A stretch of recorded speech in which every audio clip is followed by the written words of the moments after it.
Welcome to Little Reminders, where we inspire, empower, and activate our days. Today, I want to let you know that when God said, "Let there be light," he was thinking of you. When God said, "Let there be light," he was thinking of you walking in your purpose. He was thinking of you being the character and the person that he created you to be.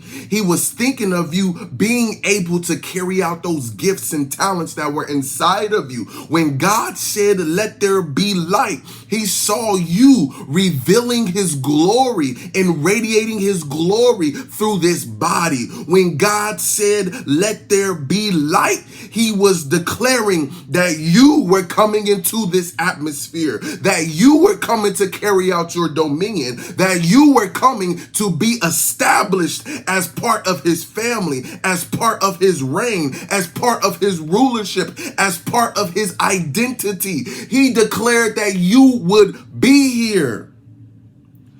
You have to understand that when God created the heaven and the earth and darkness was over it, he declared, "Let there be light." And when he declared, "Let there be light," he was talking about us. He was talking about everything that he created and made and called good. Because that word good, when you look at the Hebrew translation, it is tobo or tobe. And that means to be good in every aspect. That means to be good in appearance, good in thinking, good in action, good in talking, good in every dimension that you could think of. We were good, which meant that you were productive, you were useful, you were able to carry out a thing. You were created to be eternal. You were created to be the glory of God. So when God said, "Let there be light," remind yourself whenever you feel discouraged, whenever you feel downtrodden, whenever you feel as if you want to give up, remember when God said, "Let there be light," he knew that you would be the one that would carry out the purpose that he placed inside of you. He knew that you would be the one that would be able to release the gifting, release the voice, release the thing that could fix a thing. You were the solution to a problem. You were the curse breaker to a thing. You were the provider, the provisionary for a thing. God knew that when he said, "Let there be light," that you would be capable of doing what he created and designed you to do. So today I challenge you to remember when God said, "Let there be light," he understood that you may mess up. He understood that times wouldn't always be easy. He understood that from the beginning. But now you have to get it in your mind and get it in your soul that because God said, "Let there be light," he had faith and he believed that you would carry out your purpose and carry out your giftings and your talents, carry out that business, carry out that ministry, carry out that singing, carry out that career, carry out that job, carry out that family, carry out that relationship. He knew that you would be the one that would be able to handle all of the burdens and stresses that came with it, because he designed you with the ability to bear light. And because he created you to bear the light, he knew that dark places would sometimes surround you. He knew that dark places would come around you. But he also knew that because he formed you, you were able to declare the light in the dark place.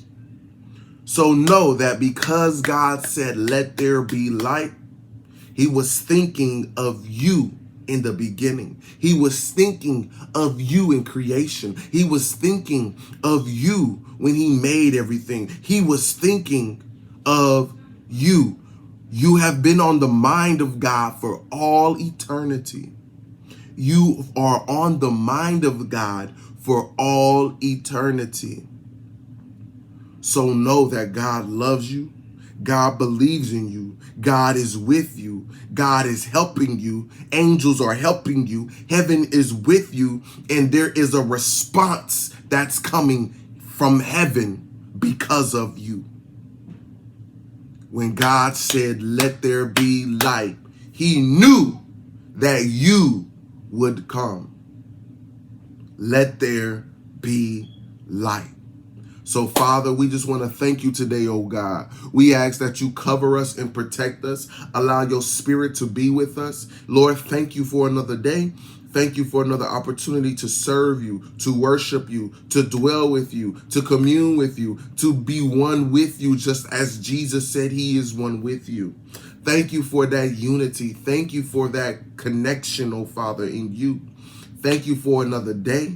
And Lord, we ask that you forgive us, Father. Forgive us for our shortcomings. Forgive us for our sins. Forgive us for those places in which we are messing up. Even if it's a continuous thing, Father, give us the wisdom and the understanding to be able to confess that thing and repent totally, oh Father, so that we will be able to walk out our salvation in you.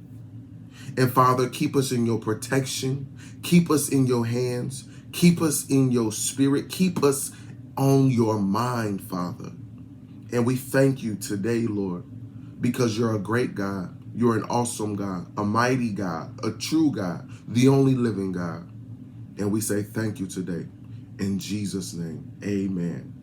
I hope you have a great weekend. I hope you enjoy yourself this weekend. I pray that the Spirit of God stays with you and that you enjoy the rest of this month, the rest of this year, and as always, enjoy the rest of eternity in the presence of our amazing, beautiful God. Amen and amen. Be blessed.